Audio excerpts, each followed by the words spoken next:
board meeting of Tuesday, February 6, 2018 to order. We respectfully acknowledge that we are meeting on the traditional and ancestral lands of the Coast Salish people where we live, learn, and play. I'd like to ask for a few changes on the agenda. So if you will look on second page, 7.2, item B, we need to move to 7.3A, as it is an action item. And under 8.2, could we add D, BCSDA governance and accountability update? Can you report that? Sorry, repeat that. Absolutely. 8.2 D, BCSDA governance and accountability update. And under 12, add a B, representative on Couch and Coalition.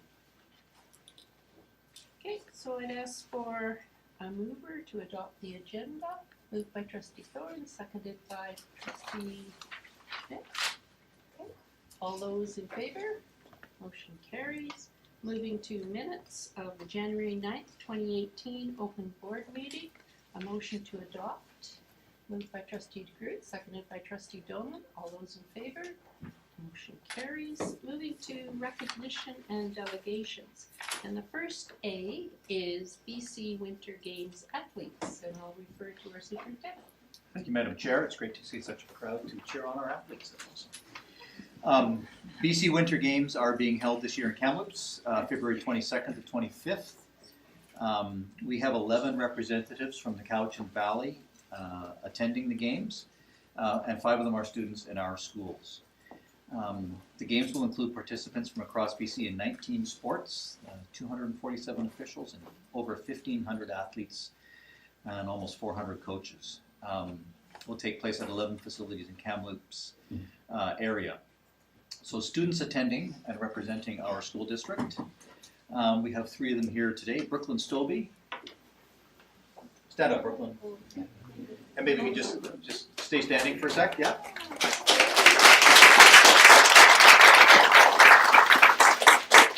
Brooklyn's is a 12-year-old student attending Crofton Elementary, and she's competing in gymnastics. We also have with us tonight Marcus Potts.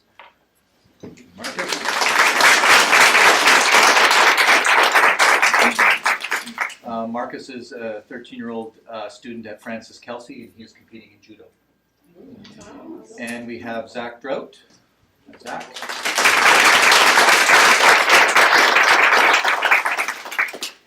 Zach is a 14-year-old also at Francis Kelsey, and he is in boys curling.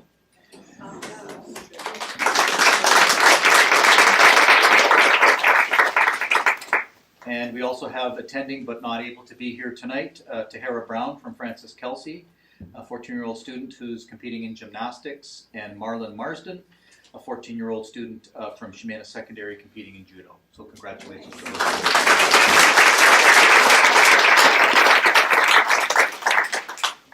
So we wish you well and best of luck, and we know you'll represent the Cowichan Valley and our schools really well, so congratulations and good luck. Thank you. Any comments, questions from trustees? Okay, then on behalf of the board, I just say how delighted we are that you have risen to the top and that we will be listening for your names and watching to see how you turn out in terms of the Olympics. So and just to say we're very proud of you on behalf of the board and the community. Thank you so much.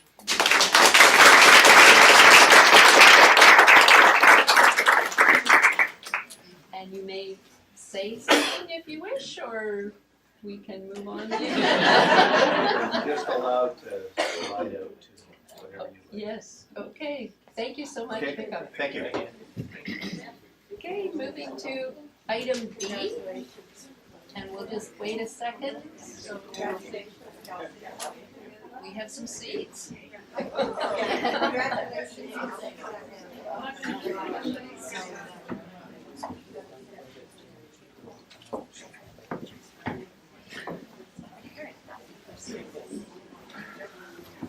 Moving to item B, which is QP Local 5101. Read the impact of Bill 28 on education assistance, and Tara is here to lead us off. Yes, thank you so much for having us. I'm very happy to be standing here today with my brothers and sisters, my peers. CUPE has arrived. My name is Tara Brooks, and I am president of CUPE Local 5101, representing School District 79 support staff. We are here today in a peaceful, respectful way to raise awareness about the challenges we are facing at our workplaces and the concerns that we have. We stand strong with BCTF, our teacher partners, and we recognize the challenges that all partners, including the board, have or are facing in responding to the needs of Bill 28. While we are resilient, versatile, educated, and trained professionals who have the best interest of the students at the forefront, the challenges that education assistants are facing have caused immense stress in the workplace and to a level that we feel can no longer be ignored. While there has been additional funding put in place to support the additional special needs students and to help address class size and composition, the daily life of an EA has taken a drastic turn. A new model has been introduced as to how EAs are assigned at the schools that is very different than the process we had in place for many years. This has caused great concern amongst our membership and, for me, a serious concern for the well-being of my members. Today with me, I have a few EAs who will share with you the common reality as to how EAs are feeling at our work sites. There is no one better to hear from than those doing the work each and every day. Denise Hewitt, Tricia Carter, and Annette Dawes, who just happen to be all from the same school, are senior EAs who have many years' experience and understand our system very well. They are living the reality of all EAs and are here to share with you some thoughts from an EA's perspective. So I would first like to introduce Denise Hewitt. Good afternoon, thank you for your time.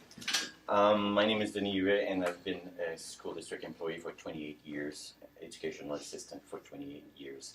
During that time, I've worked in dozens of classrooms, and I've worked with hundreds of students in different aspects, but mostly as an educational assistant. If I start by page 1, that would work, right? I believe and propose that we are in a relationship business more than educational business. I think we can all agree that there must be a sense of trust between the learner and the educator before learning happens. I believe as well that educational assistants play a vital role in building that sense of trust with students who for a wide range of reasons, need guidance or extra support. Be it physically, mentally, or emotionally, that support or guidance implies an essential element, time. Educational assistants often have to juggle a number of variables, absence from individual educational plan, or IEP as we all know them, to maintain a student on the path of success.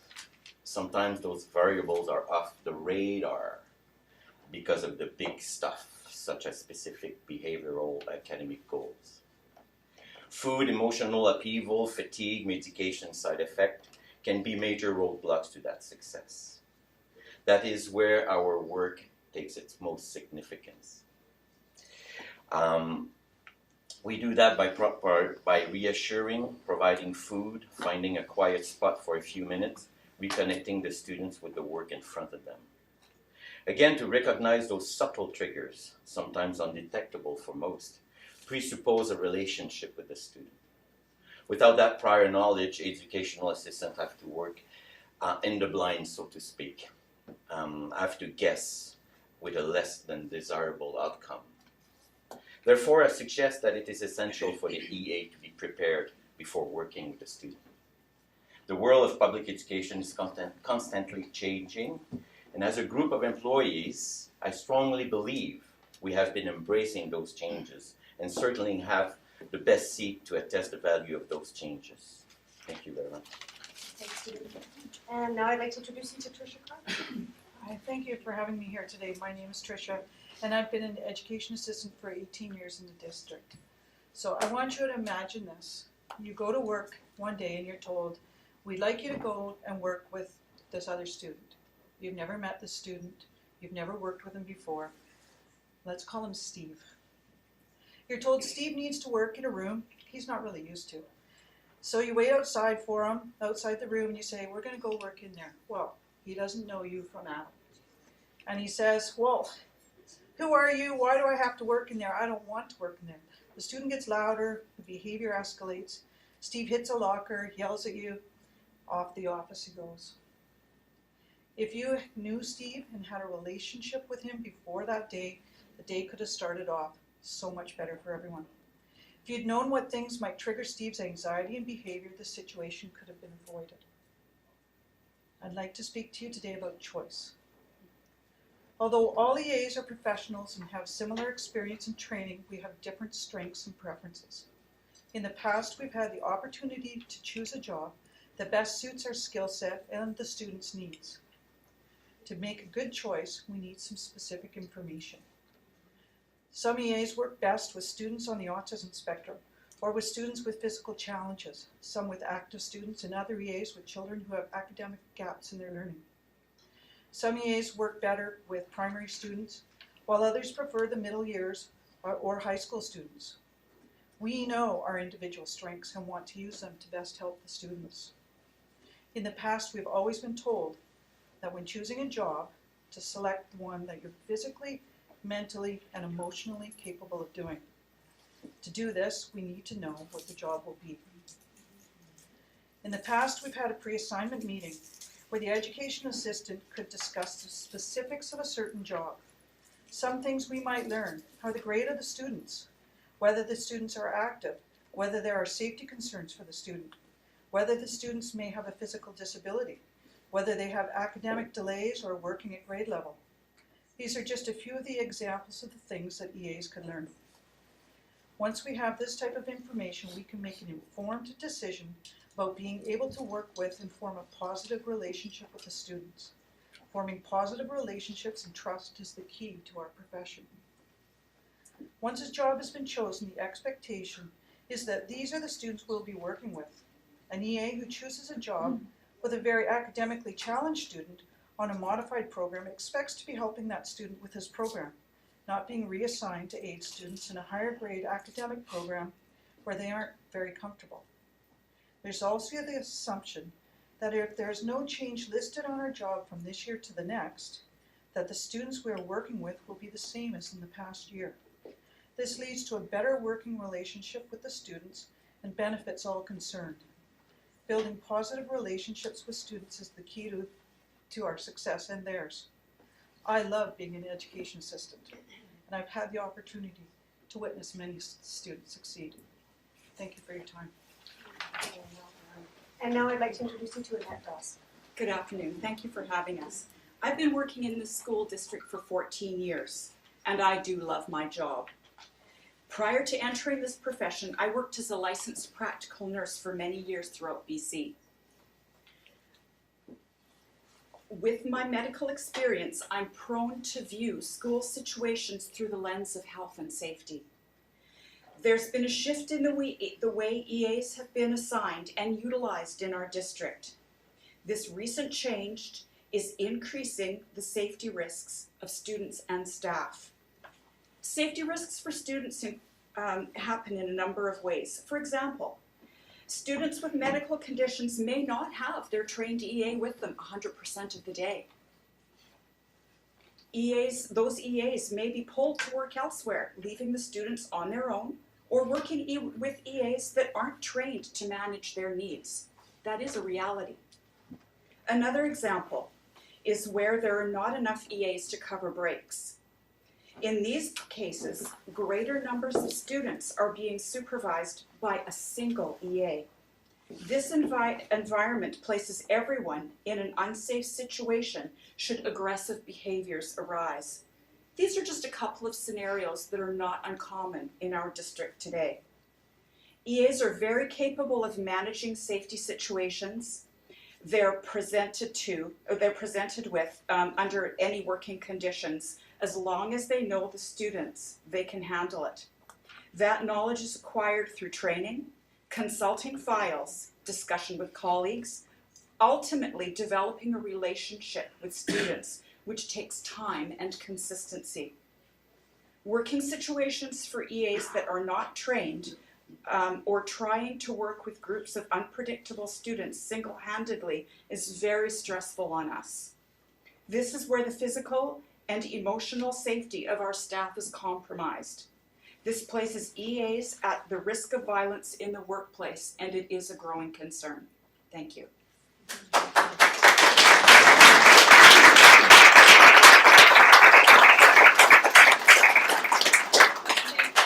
All of you for speaking.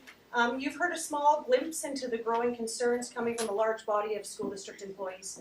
There was a time when an EA went to work and knew what they were going to walk into each day. Just last year, as a matter of fact.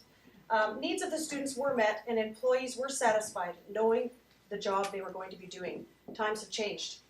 This is not to take away from the many positive experiences that are happening in our workplaces, but we cannot ignore the fact that changes at the work site have taken a toll on our members, and that is why we are here. We are here because CUPE cares. First, we care about the students we work with and do our best to support every day. Beyond that, we care for our safety and well-being, for ourselves and for those around us. I'm proud to represent these skilled, dedicated, compassionate professionals, and am amazed at the work they do every day. All we are asking for is that our past practices and process be respected. We all deserve dignity, equality, and respect, and that our collective rights not to be ignored because of Bill 28. In closing, I would like to invite you to meet with us, talk to EAs about what their average day is like in our schools now compared to what it has been in the past. I encourage you to find out for yourself firsthand from those working on the ground. I urge you to consider the best way to have engaged, happy learners is to start with happy staff. With job dissatisfaction comes job stress. With stress comes burnout and illness, which leads to time off. How does stress and dissatisfaction help our learners? Let's nurture this and take us back to a place where workers are happy and learners learn best. A place where we can all win. Thank you very much.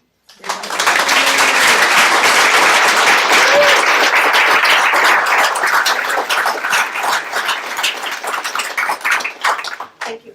Thank you, Tara, and we normally have questions or comments from trustees. I don't know if there are any. Trustee Thorne? First, I have to apologize for my voice. You know, there's a flu going around, and my kids loved it when I couldn't talk. But I want to congratulate all of you for what you've done. In my home, I have a 7-year-old boy that's autistic. Mood changes are phenomenal. In my home, I have another boy that's living with me that's FAS and can't function if you give him more than one direction. You know, we've been talking about EAs, we've been talking about our special needs kids and how do we deal with it. We haven't found a good answer. Maybe by meeting together we can find that answer. You know, I want to make sure that EAs are using up all of the time and not staying home because they may fear going to work. I'm just grasping in air. But I think we all know that we're a team, and to be a team, we've got to work together, which means we've got to understand each other better. We were just as shocked as you and had to make changes when Bill 28 came out. We all went through that rigmarole. And we've got to come up with something that's doable because we all believe in our children. They're our tomorrow. You just saw 3 of them walk out. But I want to congratulate all of you for the work. There's my buddy back there, he's hiding in the wall there. I've watched him work with kids, he's amazing. Don't let it go to his head though, but I don't know exactly what I want to say other than say, I'm proud of what you guys do. And I know that this board is more than willing to work with you to find a common ground that we can all function on. So on behalf of me anyway, I'd like to say to each one of you, Haitsep, Siam and Sia, Nakwam Kwam Nathela. I want to thank you all for having strong hearts. Any further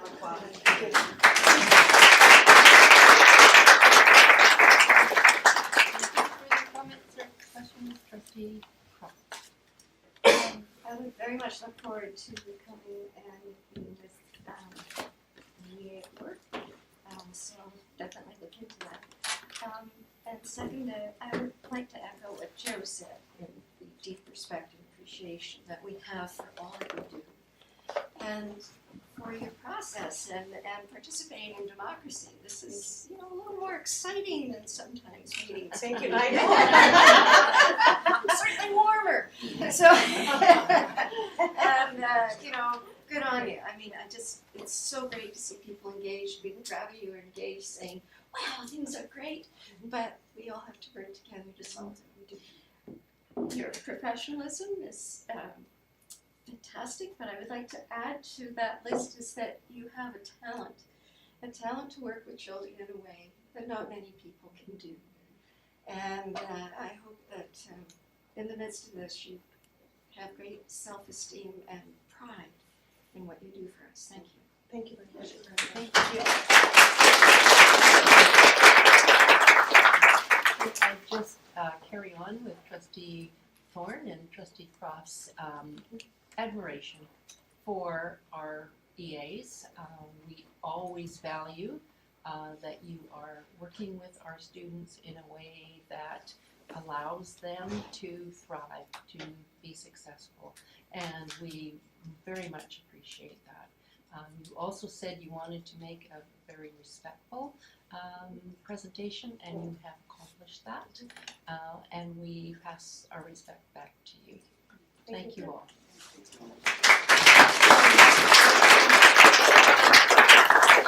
We have one more comment. Trustee- Actually, I wanted to say, there's a lot of familiar faces around this room that people have met in schools and friends, actually.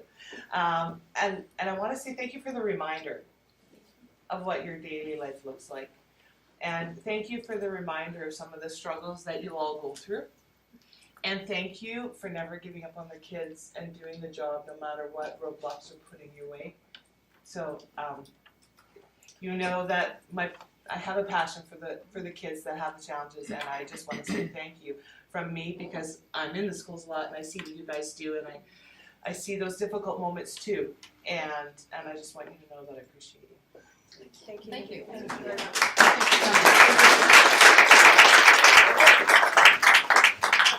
Now you all need to stay. However, you can be convinced. The onslaught, temperature slowly start coming. A lot of bodies in the room. Thank you very much. Thank you. Bye. Take care. Thank you.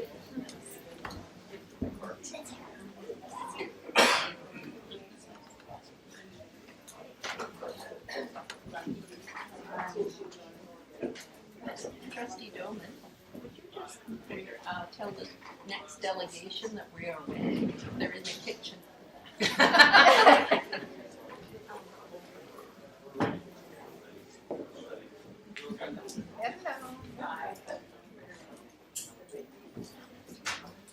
So we're moving to item C, honor recognition and delegations. And with us tonight, we have Jeff Johnson, a former superintendent of schools for our district. We're very happy to see you back. I'm happy to be here. And still engaged with our students. It's wonderful. And Nick Thursday, who is a local award winner in film. And so we invite you to come to the end of our table here and just present. Okay. Oh, wait a minute. If that means you're in front of the screen, that's it's up to you where you'd like to be. That'll be okay. I'll be out of the way by the time Okay. I leave the screen. So if you all had time to take a deep breath. Yeah. We're not actually here to ask for anything. We're here to just bring you up to date on some stuff that's happening. As trustees, you're familiar with big numbers, and you deal with big numbers all the time. Your operating budget for 2018 is what, Jason? 90 million? 91? The total budget's about 93 million. Yeah, something like that, big numbers. Think about numbers like this. Think about a Canadian business that's generated last year $4.4 billion. That's billion with a B. Think about that business and what's involved there. And what we're talking about is the Canadian film and television business, film and video productions. It's a big business. It's a big business here in BC, which has always been at the top of the Canadian production ladder. Last year, the volume hit 2.99, 3 billion for all intents and purposes. And that was up 35% from 2015, 2016. So what I'm telling you is film and video production it's for a generation that is not my generation. It's for a much younger generation. And they know a lot about it. It's no surprise really to me that the BC curriculum now talks about applied design skills and technologies, K-9, and I'm sure Rod can fill you in on all of that. There's a new report by the Canadian Media Producers Association that says film and television industries generated 24,120 direct full-time jobs last year. In BC alone, the production of Star Trek employed 3,900 people. This is big business, and it's something that our kids are aware of. It's something that they're thinking about. It has certainly piqued their interest in learning more about video production and film production. And it's no surprise either that all 4 major universities now are offering undergraduate courses leading to degrees in film production, media awareness, and so on and so on and so on. I don't have a lot more to tell you about it than that, other than the fact that it is a thing of the future. I'm very pleased to be able to introduce Nick Versti, who many of you will know. For those of you who don't, Nick is a documentary filmmaker. He's an award-winning documentary filmmaker who works producing documentaries for Food Channel, for National Geographic, for all kinds of people. And he warned me on the way in to keep it at that. Don't say too much. But in his world, Nick is very well known for what he does. And we are very privileged to have him with us here in our community. And we are very privileged to have him interested in assisting with something that could very well benefit a number of our kids who are interested and becoming more interested in film and video production. So Nick? Thank you, Jeff. In 2014, I got a call to be part of a young filmmakers program organized by schools. We had 10 schools at that time to participate. Of course, I said yes because we like to literally create the next generation of filmmakers, and especially if they can come from local schools, it's great. We did that program that year with 10 schools. They had to make a 5-minute video about the environment, was it at that time? And out of that program came Jeff Aerosmith, not Jeff Johnson, but Jeff Aerosmith. At that time, and I will introduce Jeff in a second because then he can tell what happened, because he was one of the participants in that program that year. We had only a showing at Kelsey, where we showed with all the participants, we showed all the 5-minute films, we critique them. We don't give awards for that. It was really neat. Then 2 years later, so every second year they do it, because then we have a writing program in between. So we did it again in 2016, and we went a little further. My company sponsored the theater because we said these films should be shown at the theater. We had a full theater with parents, and this time we had 12 schools involved. Fabulous program. We have a team with a variety of people. So Jeff Johnson is one of them. He talks about writing. I'm talking more about the technical stuff. And we really take the students through a whole lessons in how to pitch a project. What we didn't do the first year, and when we did it in 2016, we had such enjoyable times, because the same as I go to New York and pitch something to a major network, what we have done for years, you get so much time and that's it, and then you're out and you either sell it or you don't sell it. And so we gave all the students 5 minutes, and it's wonderful to listen to it because they have to introduce themselves. So the program is really really neat because it teaches way more than filmmaking. So we had a great evening. So we're going to do it this year again. And let me introduce, because this is a fun part, Jeff Aerosmith called me about a year ago, and he said, you remember me, I did that little film with the school, can you mentor me? Because I like to go on in film business. And I said, absolutely. So we've been talking, he's been involved in some of the productions that we did. And of course, I also have to look for that somebody carries on with the businesses, so it's great. But he really wants to go further to film school and etc. So last year, Citra, that's the short video that we're going to show you. You're familiar with Citra? It's the riding stables at Province Farm. They called me just before I went to Nepal, and they said, Nick, can you do a short little film? We have this great guy. He wants to tell his story. And I said, obviously you don't have money for it to do this. That seemed to happen quite a bit here. And I said, yes, but I got a way better idea. I said, because I'm on my way to Nepal, I said, I'm going to introduce you to Jeff, and I'm going to let Jeff do the program. I will oversee it. And Jeff, you take it over from here. Tell a little bit of your story, and I can look up the video in the meantime.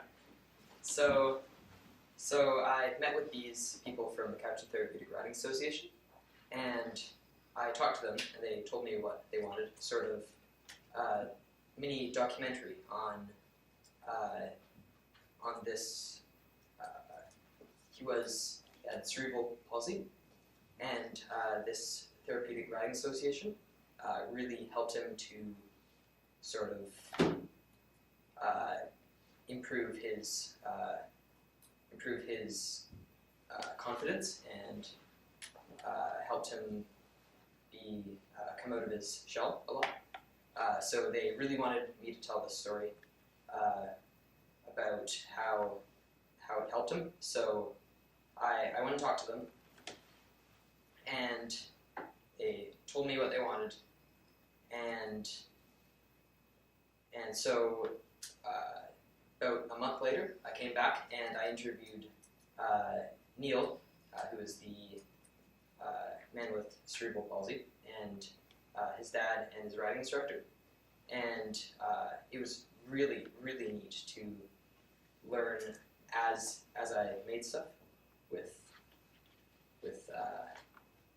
like learning how to ask questions, how to talk to someone, how to guide the questions in a way to get certain answers that you can use to fill in spots in the film. And then editing this was a whole nother experience. It helped me learn technology. It helped me to put together a story. Same with writing a story. Editing is like the same thing, especially in a documentary. So yeah, this program, young filmmakers, really helped me to sort of build those skills, and then I've been developing them today. So. Excellent. So we showed two little clips of it because we want to make it short. You can all see this production actually at the Cowichan Film Festival. We entered it in the film festival. It's on the 23rd of February, I think, because it's being nominated as one of the films. So we show the opening and the closing of the film.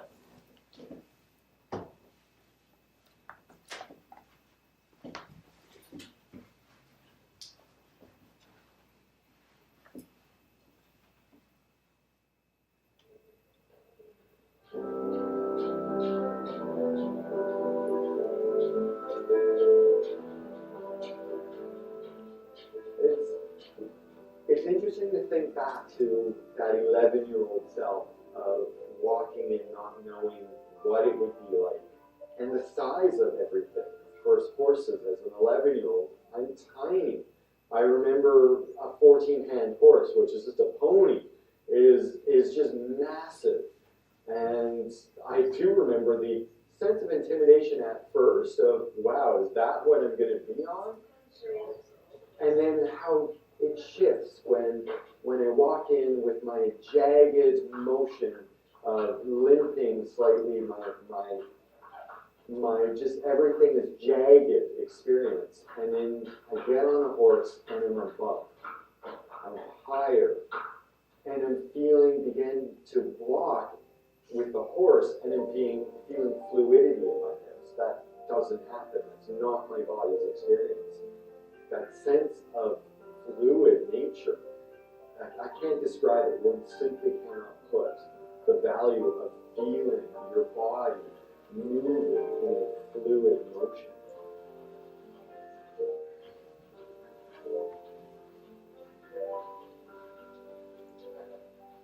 Neil wrote a poem that we feature here. I have had cerebral palsy ever since I was born.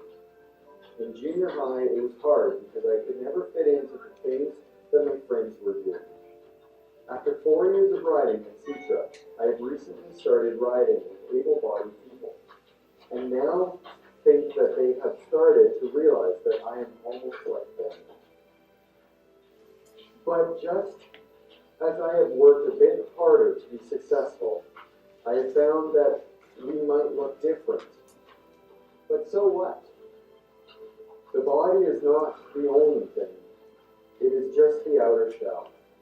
If you look at someone, can you see their personality? Can you see how full their heart is?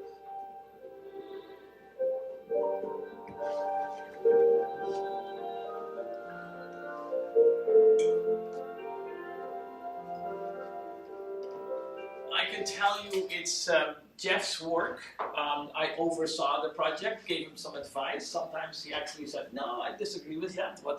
I love that.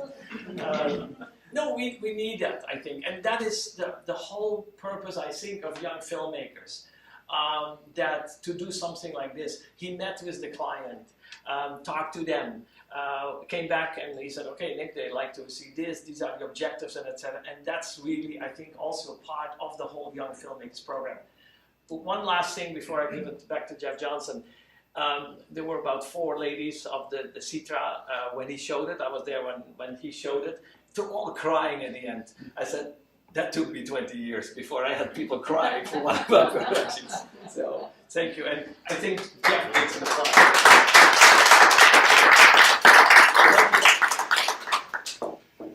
So that's it, folks. As I say, we're here to inform you and bring you up to date. Looking into this from my own point of view, Nick and I have done a few projects together now. First of all, the technical quality of what Jeffrey did just astounds me. But you know what? It's more important than that. How do we teach kids social responsibility? And film and video is a perfect vehicle as they go out looking for topics that are important, that are significant. And as you can see from this, there's an enormous sense of social responsibility in the film that Jeffrey made. So we're hoping that you will continue to support this program. The schools are certainly supporting it, and more schools are coming on board. So we just thought we'd come tonight and let you know what was happening. Thank you. Thank you. Thank you. That was wonderful. We normally have trustees able to ask questions or give comments. We have 2 so far. 3. Trustee Schmidt. First of all, love that. And second of all, what are the ages of the kids in the Young Filmmakers program? Grades 4 to 7 this year, so 9 to 13. And when does that happen?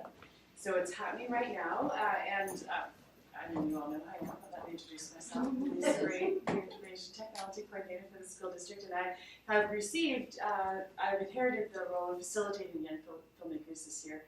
And it's a program that we do every other year. So this year, we have just started it. We have we've had our first inaugural meeting, and our first interested teachers have come forward. We've got a bigger, more fleshed out meeting coming at the end of this month, and with a view to a final showcase in April, towards the end of April. And we hope that the school board also, my company sponsored the show in the theater. Maybe the school board can pitch a little bit in for the show with us. Let me make right away a pitch here. But it will help me. We can do 50-50 on it. But I think But I think, the joking aside, I think it's important that we get the people there. And not only the parents, because it's 800 people in the theater, that we get the people there so that we advertise it and, and to show the kids work. And because there's nothing nicer, and Jeff didn't have that chance to show it at the theater for the kids to go up on stage. And it was lovely the last time we did it, so 2 years ago, that's exactly what we did, and it provided us the opportunity to host, to showcase in the Cowichan Theatre, and so the kids had the opportunity to come up on the stage with me, talk about their film, and then we showed it, and then they just have that whole opportunity. We don't run this program with an award at the end. All participants get to show their work, and all the work is celebrated, but they still have that. They still have that red carpet walk, if you will, up to the stage. Trustee Schmidt, your question about age is interesting. One of the things we haven't talked about that is obviously a target for young video makers these days is YouTube. And YouTube gets hundreds of thousands of submissions every week. The youngest person submitting videos to YouTube is Ryan. And Ryan has a channel called Ryan's Toy Reviews, which is just exactly what it sounds like. This year, last year I should say, Ryan's channel brought in $11.1 million. His mum gave up her job as a chemistry teacher in a high school. That's a whole aspect of video production, the ability to monetize what the kids are producing that certainly tells me that this is all past my time. I find that all very difficult to just comprehend, but it's there, and the kids know about it, and they want to know more about how to do what Ryan is doing. Thank you. Trustee Croft?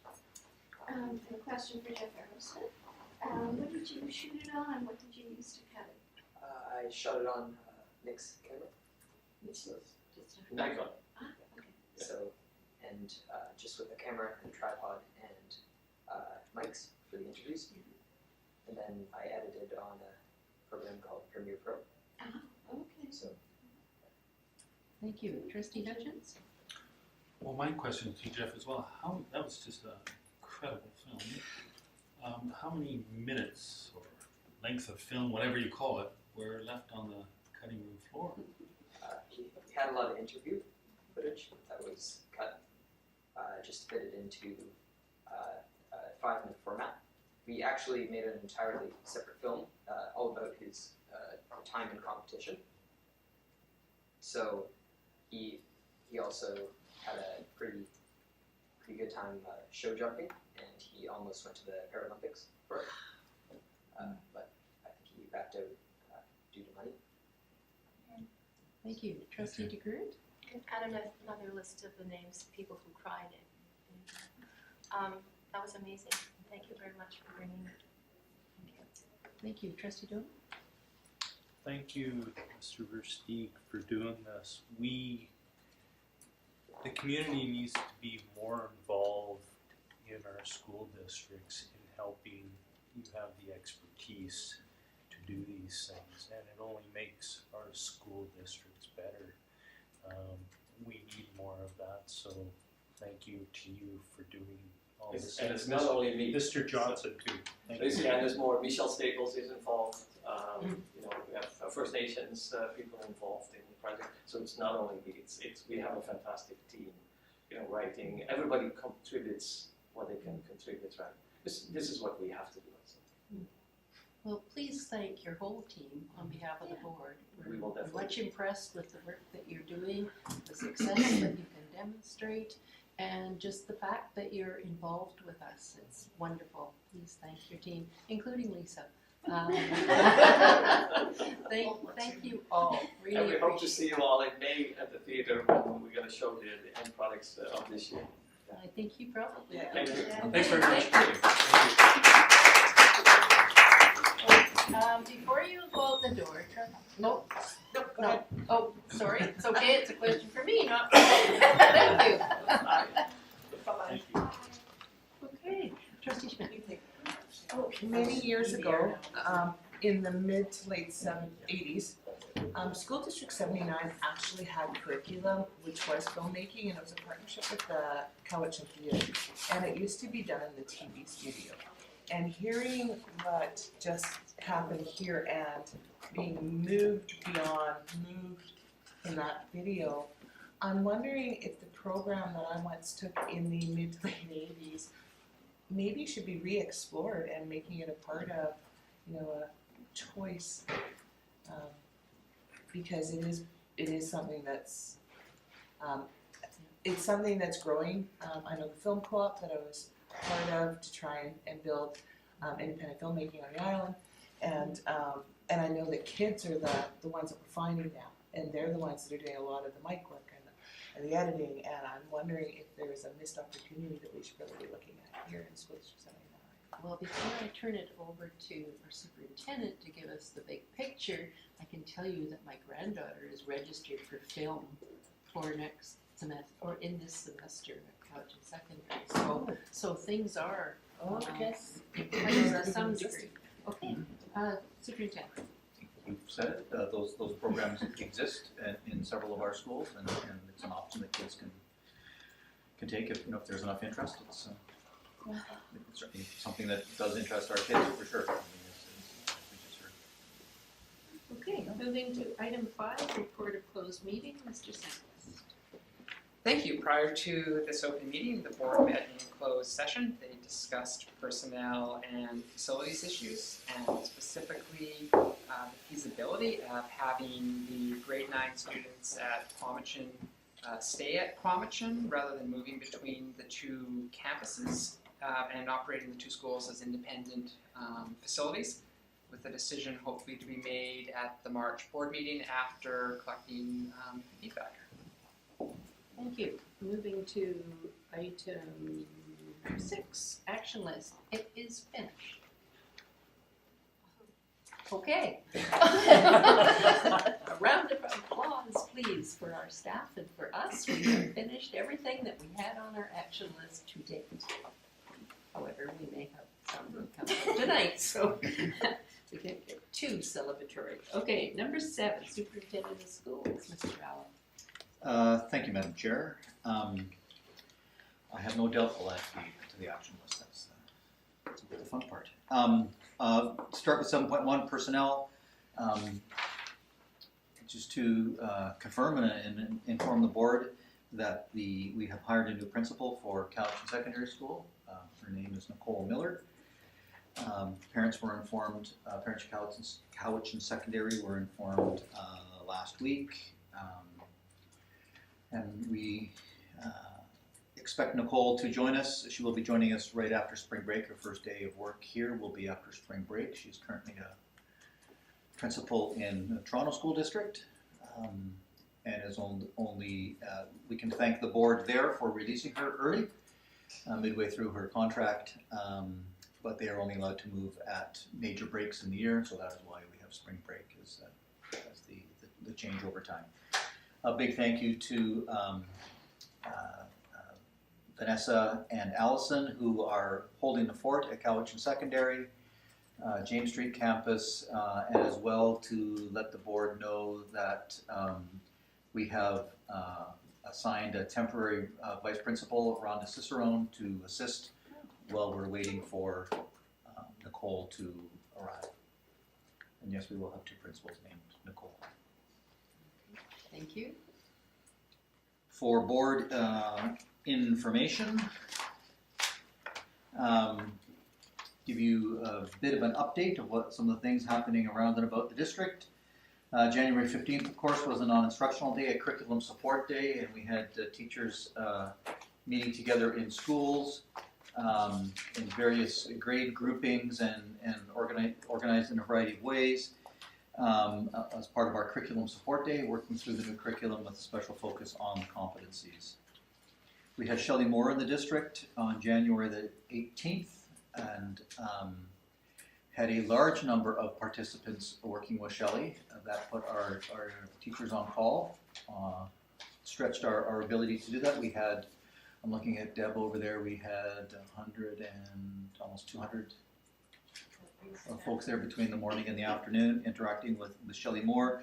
And Shelley Moore, if you haven't had the opportunity to see her, is a provincial expert and now national and international expert on inclusion and how we think about making sure that all of our kids are included and how we do that from all aspects of the organization, but certainly from the ground up in classrooms. And so, and Shelley will be back again in April. May. That's close. Coming up.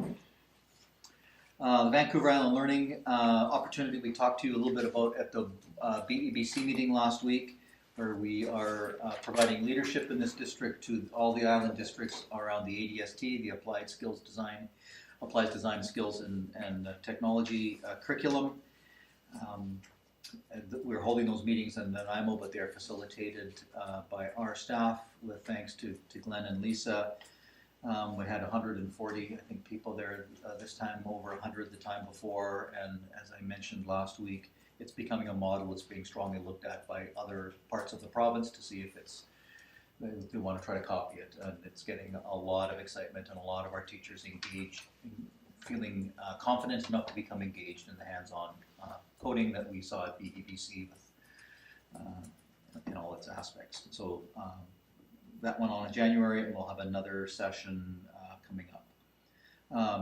I was able to attend a grad years forum on January 23rd, a small conversation hosted by the Deputy Minister to sort of help him understand as Scott's new, to sort of help him understand all the complexities of bringing in a new graduation program, especially something as forward-thinking as British Columbia is. And it was interesting to note that on the day that meeting was held, the third post-secondary institution announced changes in their admission processes to acknowledge students coming out with the kinds of competencies, a competency-based admissions process. That was Quantum Polytechnic, and prior to that, UBC and SFU had already come out and said they're going to be doing their admissions differently. So that's pretty exciting news. That sort of shows that we're on the right track, even given all the complexities. Superintendent of Graduation, Jan Unwin, was here for the day on January the 29th to poke around the district and see what was going on. Jan is employed 50% by the Ministry of Advanced Education and 50% by the Ministry of Education, and has really been a key person in providing a bridge between the post-secondary institutions and K-12 as we're rethinking graduation and how that looks. While Jan was here, she had the joy of participating on the other end of the conversation in the gravity cars at Cobble Hill, and seeing the excitement that brought, as well. It was Jan's first opportunity to visit our trade center. And it was the first day of operation for the Trade Center this semester, so lots of excitement, lots going on there. And again, Jan, who's traveled the province pretty extensively, has not seen anything like it anywhere else. And so it's, again, another great opportunity to sort of show off what we're doing. And Jan left us with some good questions to think about as we're sort of moving forward. Kindergarten registration took place January 29th to February the 2nd. We're just gathering all those numbers in. French immersion kindergarten numbers are strong as always, and we will likely be looking at another lottery. We haven't made that decision yet, but it's looking likely that we'll be in that position again. If that's the case, we'll be conducting it same as we did last year, with the same kind of process last year. Would remind you of the web survey portal that's available for input right now. And we are over 370 something, I think Katie said this morning. Over 350. People that have provided input, which is great. That's significant. And if you haven't done so, I encourage you to do that. Take that survey and get to decide our school district is most like what person. That was a showstopper for me. Hadn't really thought of how I would answer that question. It's an excellent process to go through. So thanks, Katie, for that. Want to remind the board that we have a field trip going to Quebec City for Winter Carnival, February 8th to 12th. That has previously been approved, but is a practice reminding you that that's that's about to happen for Carnival, and it's toasty warm back there. Not so much. The Toronto Dominion Bank has a grade 1 book giveaway, and thank you, Gina. I didn't even have to remind you to cue that up. Awesome.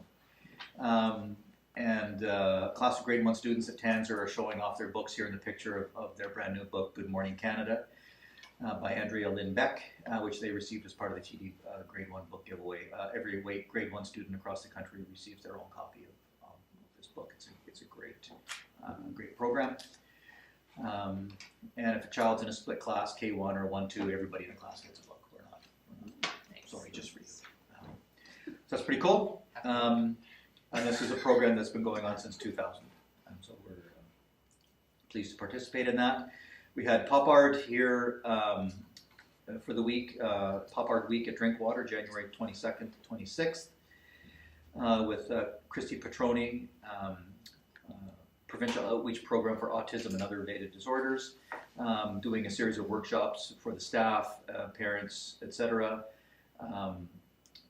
and reminding us the important takeaways. Everybody's behavior is communication. They're sending us a message. We just need to listen and figure out what that message is.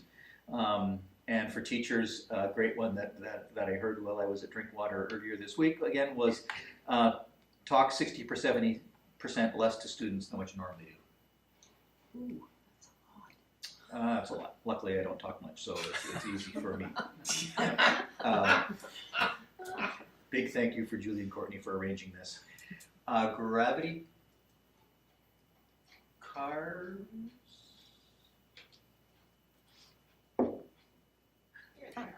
There we go. Unfortunately, this does not give you the sound. And taking Jan to Cole Cobble Hill, we went, oh, let's get some sound. Awesome. This is Bonner.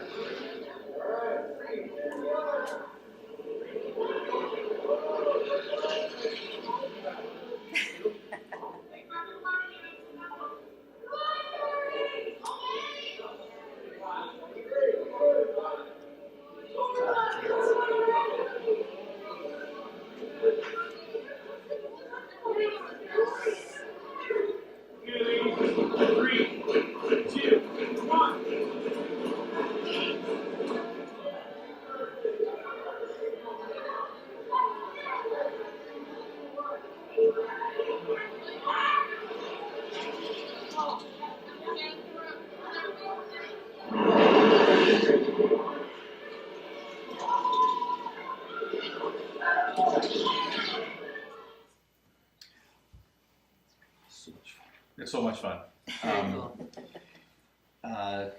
To date, 700 kids have built cars. wow. That's awesome. And we're not done. That's in 9 Elementary. Another 360 cars. Every child builds one. Another 360 cars more this week. We were at Alexandra this morning, and the noise really comes when you walk into the gym and you hear however many kids are hammering on their cars. It's wild. It's pretty impressive. And lots of great lessons, a lot of great activities, lots of opportunities for kids to really practice design thinking, to come up with a plan, design something, build it, test it, design it again, try it again. They're given a weight limit and a few parameters, and other than that, a lot of the hammering of nails you can't really see in the cars, but you probably saw lots of nails in them. That's for weight, because they can build up to a certain weight. They have a maximum weight limit. Where you place that weight matters. At the front end, at the back end, at the middle. So students are experimenting and designing around that. Pretty exciting. If you get a chance to drop in when one of those is going on. We actually took a road trip today with a whole pile of the staff from here. Walked over to Alexander for a few minutes and saw the finals get run off there. It's awesome.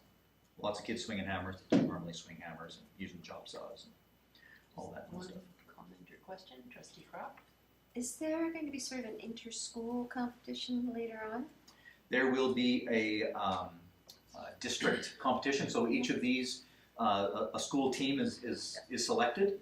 And there will be, and I don't have the date off the top of my head, but we will. 15th. Right, it's on the 15th. Thank you very much. It's on the 15th. Crowdsourcing is always very good information.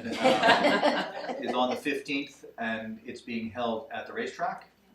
Circuit. At the circuit, sorry, at the circuit. We're racing cars at the circuit, and the students there will get an opportunity to look at some of the race cars and stand under some on the hoist and have some conversations while they're there to race their cars as well. April 15th? February. Trustee Croft? Just to follow up to say that folks at the Vancouver Island Motorsports Circuit are over the moon to be hosting this. They're really, really looking forward to it. And I guess they're pulling out all the stops. So, yeah, so it should be a good day. Thank you, Trustee Schmidt. Time? 9 till 12. Crowd? 9 till 12. Could we have that kind of information come out to Yep, we us? can Yes. put that out. Okay, thank you. We'll put it out in the mid-month update, which will be a week after the event. So is there a hidden meaning in that, Rob? No. Yeah, we'll get that out to you. Shemana Secondary Fine Art Showcase. Thank you. Wonderful evening on January the 25th. Fine Arts Department had a showcase showing off the works of dance and band classes from the first semester. There's a few pictures here as well. At the same time, at Quam, at the end of every rotation, all the kids go into the gym or into the performance arts area, and they spend a couple of hours listening to everybody else perform. So everybody performs. If you're doing dance, rotation, you're performing dance. If you're learning the guitar, you're performing the guitar. So all the kids perform and all the kids watch, and it's really it's touching how supportive the audience is. They're just so. Young fellow went up and did a solo ballet, and that's guts at grade 8. Nice. And the kids were just so supportive of each other and cheering each other on, and I get to do that next rotation, so it's pretty cool. So kudos to our fine arts folks. And the last one, George Bonner and Francis Kelsey teamed up to raise money for Nourish Cowichan. And we all know about Nourish Cowichan. It was Louise Thompson, grade 6-7 teacher, George Bonner, who initiated the endeavor. I'm just going to read you a little piece from her that she wrote. All year long, my 6s and 7s have been looking at various social justice issues around the globe. They were shocked when they learned about the high child poverty rate in our own valley and wanted to make a difference. I told them about the work of Nourish Cowichan, and again, they were very impacted to hear just how many kids, just like them, went to school without breakfast every day. We spoke about the responsibility each of us has in a community to help out, and the kids immediately began brainstorming ideas for fundraisers. In an effort to work collaboratively with the school, most of them would be attending very shortly. We have been working with Kaylin Cook and Kayla Brent from Kelsey Student Parliament and Meet a Wee Club, and decided to team up with them to run parallel Milkshake Day fundraisers at the two schools. The fundraiser was very popular. At the same time, Kaylin, Kelsey Student Parliament Prime Minister, came up with the idea for a March for Meals. This added greatly to our fundraising total. The final piece of this effort came when my amazing grade 6s and 7s voted to donate their profits of their junior achievement businesses to Nourish as well. At the urging of my students, we continue to look for ways to support Nourish Cowichan. I am immensely proud of their passion for help. And you can see there a check for $3,000+ raised by Kids for Kids. Pretty awesome. How do you measure social responsibility in the competencies? That's how. If I go to 7.3 for board action, as the trustees are aware, we have are required by ministry to present a calendar. We have chosen the option to produce a 3-year calendar in 3-year chunks which gives all of us in our community an opportunity to know in advance what's happening. I was going to move the motion.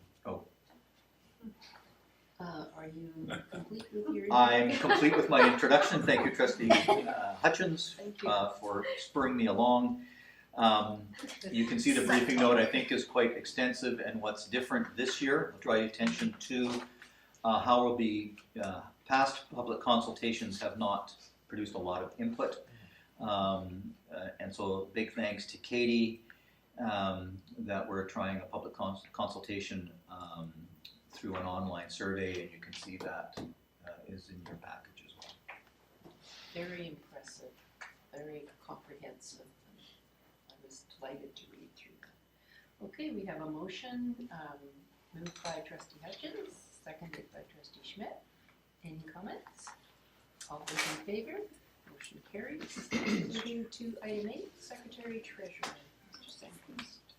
Thank you. For board information 8.2a, we have the 2018-2019 budget development schedule.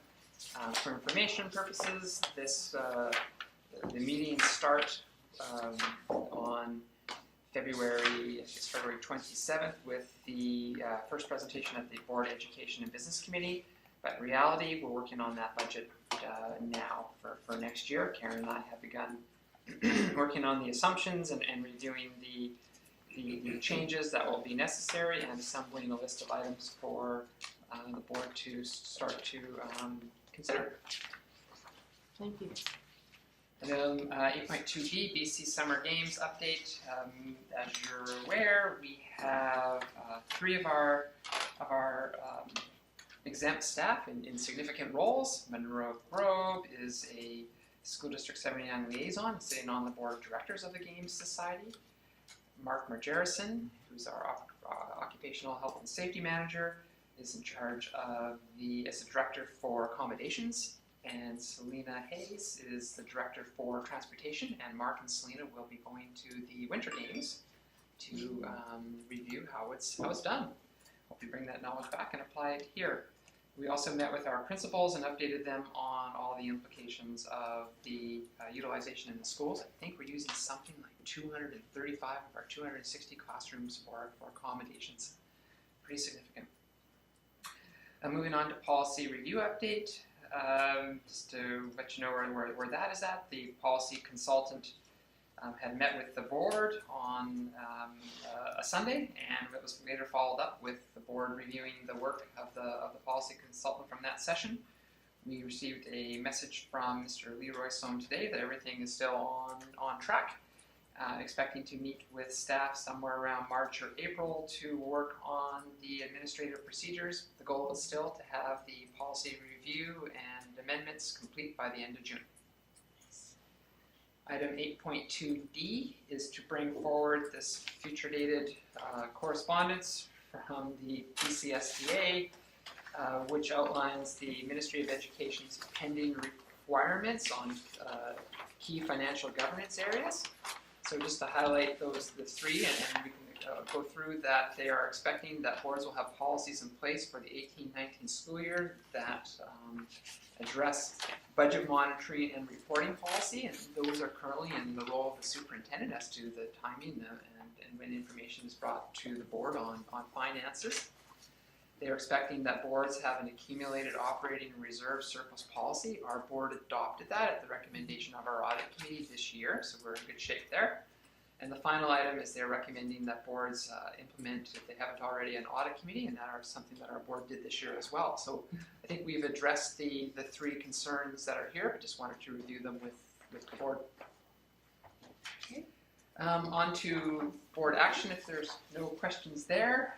We've been going through the amended annual budget process, bringing updates to the board as we see changes, bringing forecasts to the board through the past months. And I want to thank the board for their participation and comments as we've gone through that process. And we arrived at an amended annual budget at the January 30th BEDC meeting. So thanks to Finance Department, especially Karen, for pulling together this document for you this evening, and we now bring it forward for first, second, and third reading.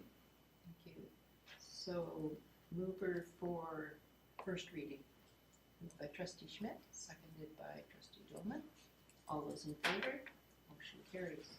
Moving to second reading, moved by trustee Croft, seconded by trustee Hutchins. Any comments at this point? All those in favor? Motion carries. Moving to considering that we consider 3 readings this evening. Moved by trustee Schmidt, seconded by trustee DeGroot. All those in favor? Motion carries. And to the final motion that we amend our budget. Moved by trustee Schmidt, seconded by trustee Dolman. All those in favor? Motion carries. Thank you, Mr. Sanquist. Moving to item 9, committees and outside organizations. The first is the EPC, trustee Hutchins. Yes, the Board of Education of School District 79 receives the minutes of the November 28, 2017 Board of Education and Business Committee. So moved. Thank you. Moved by trustee Hutchins, seconded by trustee Dolman. All those in favor? Motion carries. Moving to item B, trustee Schmidt. That the Board of Education School District 79 receives the highlights from the January 17th, 2018 DSAT meeting. So moved. Thank you. Moved by trustee Schmidt, seconded by trustee Croft. All those in favor? Motion carries. Moving to item C, trustee Schmidt. The Board of Education School District 79 receives the minutes of the January 18th, 2018 DPAC meeting. So moved. Thank you. Moved by trustee Schmidt, seconded by trustee Dolman. All those in favor? Motion carries. Moving to item D, trustee Croft. That the Board of Education of School District 79, Cowichan Valley, receives a summary of the January 23rd, 2018 Advisory Committee meeting. So moved. Thank you. Moved by trustee Croft, seconded by trustee Dolman. All those in favor? Motion carries. Moving to item 10, upcoming meetings and events on page 52.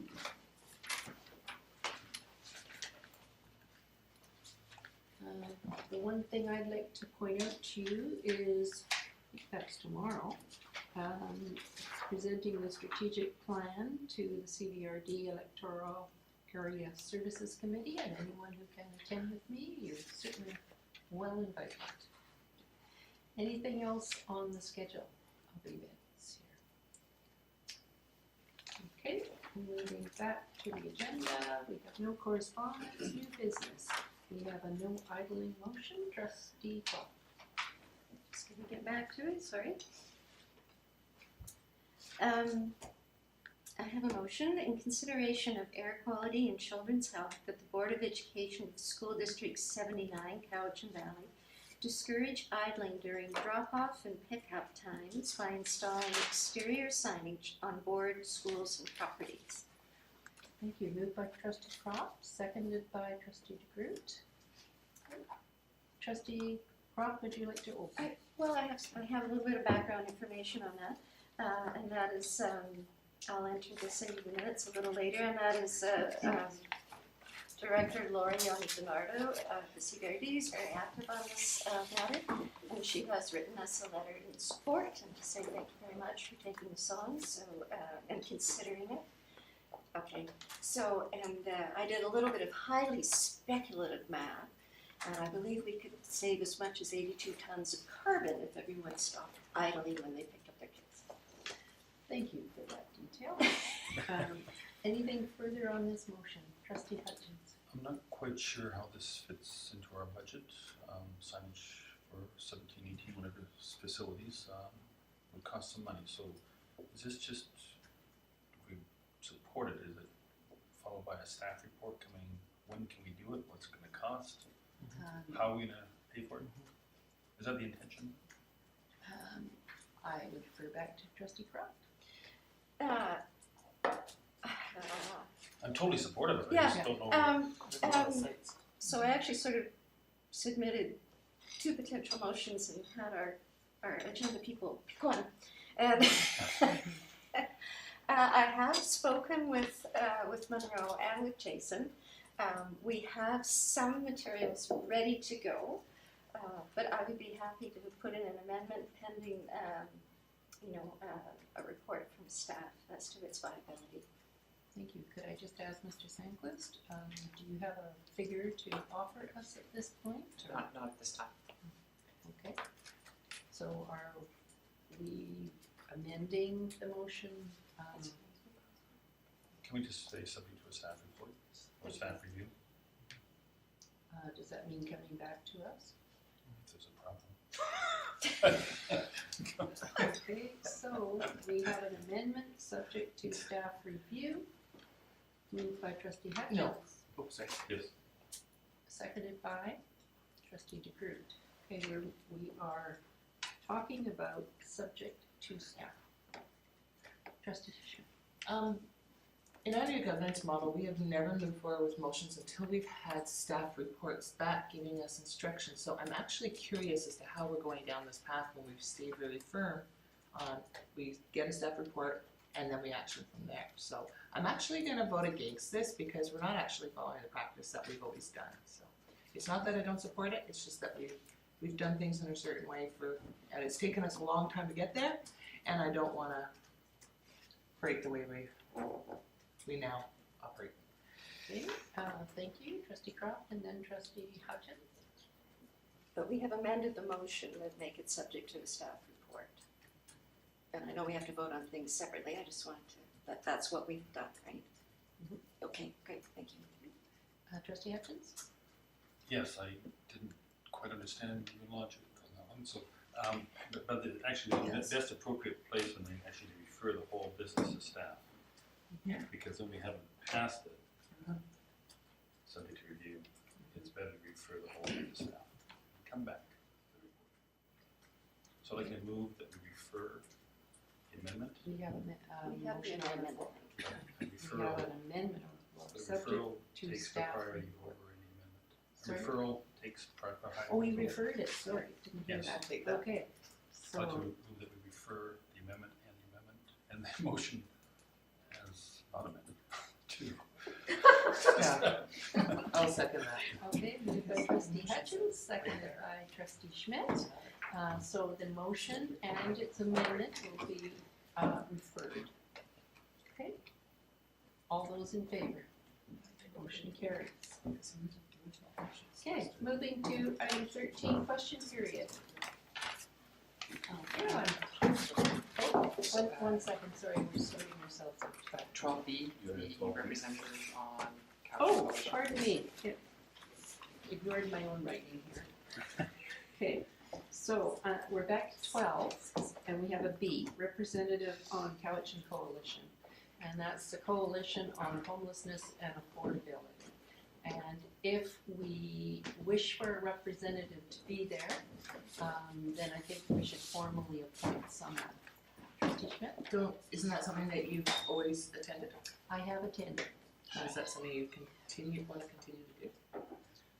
I can, because the community action plan for homelessness has their last meeting tomorrow morning. So it would be probably more difficult for a new rep to go there than for me to continue in that process. Okay. Is there someone who would like to make the motion that we have a rep? Trustee Dolan, moved by trustee Schmidt. Any further comments? All those in favor? Motion carries. If anyone would like to be our representative, please email me. I am, it's not formal, so, yeah. Okay, back to question period. Caroline, sorry.